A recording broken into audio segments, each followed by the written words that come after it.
Bismillahirrahmanirrahim. Assalamualaikum warahmatullahi wabarakatuh. Baik, bagaimana kabarnya? Mudah-mudahan masih diberi kesehatan ya untuk mengikuti pembelajaran pada hari ini. Oke, pada pertemuan kali ini kita telah memasuki materi baru ya, yaitu bab 2 mengenai teknologi informasi dan komunikasi. Pada pertemuan kali ini yang akan kita bahas yaitu mengenai sejarah teknologi informasi dan komunikasi. Baik, manusia itu merupakan makhluk sosial ya, yang mana tidak dapat dipisahkan dengan yang namanya komunikasi. Oleh karena itu, mulai dari zaman praaksara sampai zaman aksara, manusia itu selalu menggunakan cara untuk melakukan yang namanya komunikasi. Komunikasi itu tidak lepas dengan adanya informasi ya. Oke, baik, langsung saja kita bahas.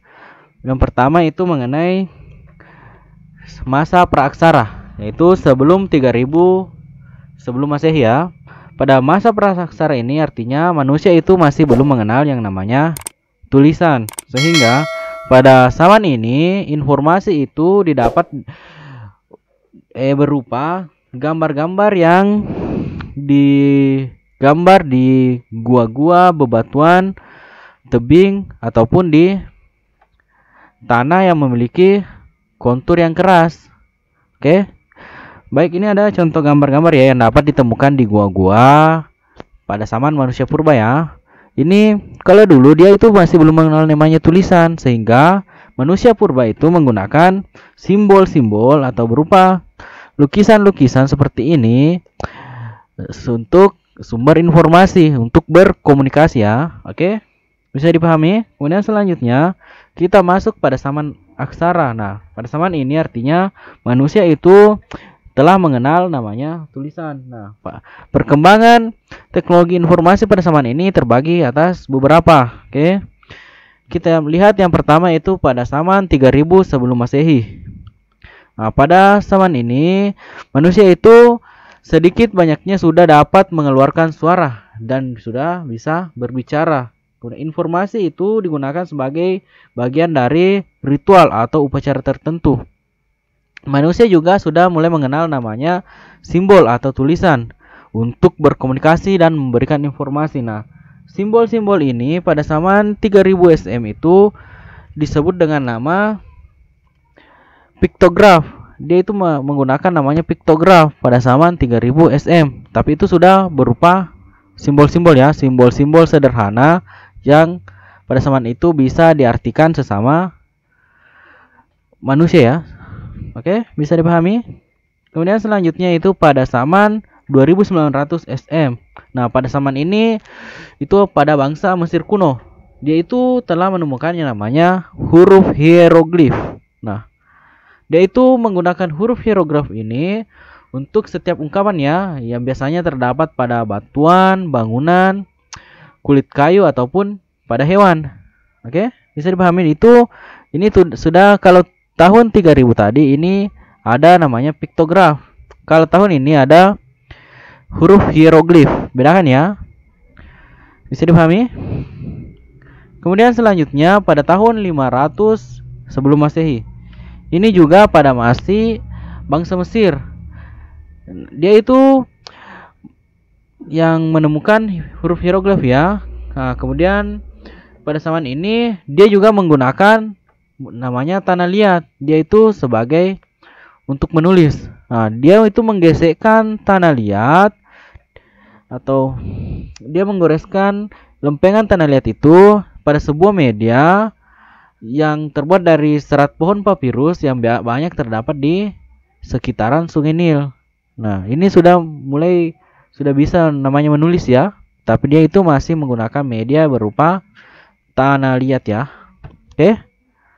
Bisa dipahami? Pada zaman atau pada masa 500 sebelum Masehi. Kemudian kita lanjut. Pada tahun 1455 ini sudah masuk di tahun Masehi ya. 1455.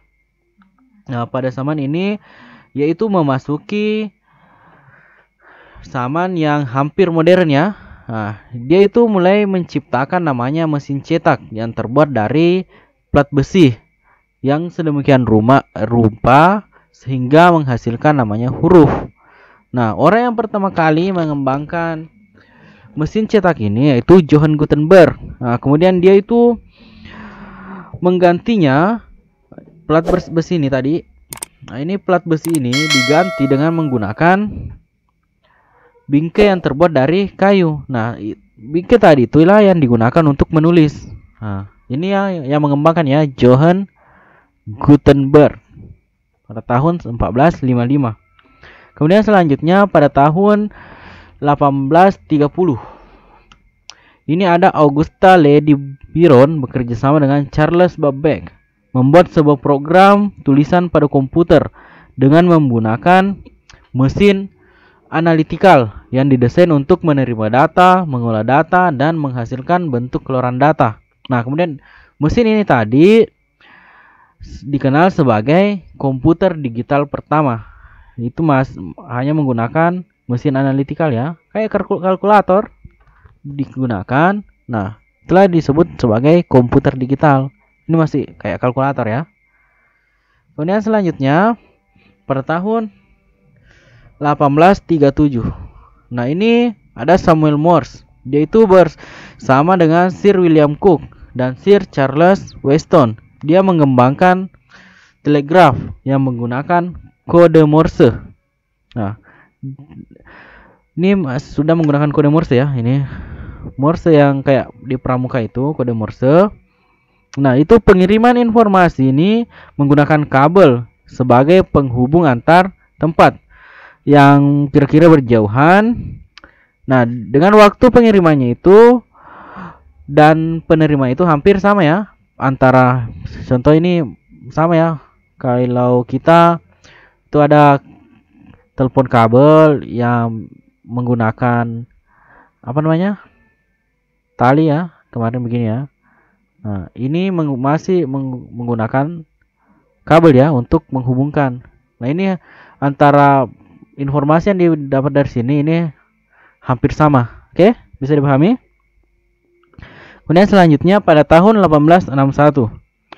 Nah, ditemukan sebuah metode untuk menampilkan informasi yang berbentuk gambar. Nah, ini gambar sudah dapat bergerak. Nah, ditemukan juga sebuah sistem program yang dapat bekerja memproyeksi ke dalam sebuah layar. Nah, penemuan inilah yang merupakan awal ditemukannya teknologi perfilman yang berkembang hingga sekarang ini ya. Oke. Kalau dulu kan masih bersifat sederhana. Kemudian tahun 1876. Nah, pada tahun ini ada Melville Dewey. Dia mengembangkan penulisan desimal. Dan kemudian setahun berikutnya, pada tahun 1877 ada Alexander Graham Bell. Dia mengembangkan telepon untuk digunakan secara umum. Ya, ini masih telepon yang sederhana ya, bukan telepon Android seperti sekarang. Kemudian ada Edward Mebrit. Pada tahun yang sama juga dia menemukan fotografi berkecepatan tinggi hingga akhirnya pada tahun 1899 pertama kalinya digunakan sebuah sistem penyimpanan data yang berbentuk pita magnetis. Ini pita yang dulu yang masih radio lama itu masih ada pita ya, dia menggunakan pita, itulah namanya pita magnetis. Nah, sehingga dari dasar-dasar inilah teknologi informasi itu berkembang hingga sekarang. Itu ada kemudian ditemukan komputer, kemudian ditemukan namanya HP ya, HP sekarang dan sampai smartphone sekarang. Pokok perkembangan teknologi itu semakin kesini itu semakin berkembang ya, karena itu para ahli itu terus mengembangkan ya. Oke, dia terus bagaimana caranya itu supaya informasi itu bisa begitu cepat diperoleh. Oke, bisa dipahami? Oke, mungkin untuk materi kali ini cukup sekian ya. Mudah-mudahan bermanfaat. Jika misal ada yang kurang dipahami atau tidak dimengerti, silahkan tanyakan ya. Oke, mudah-mudahan bermanfaat. Sekian, wassalamualaikum warahmatullahi wabarakatuh.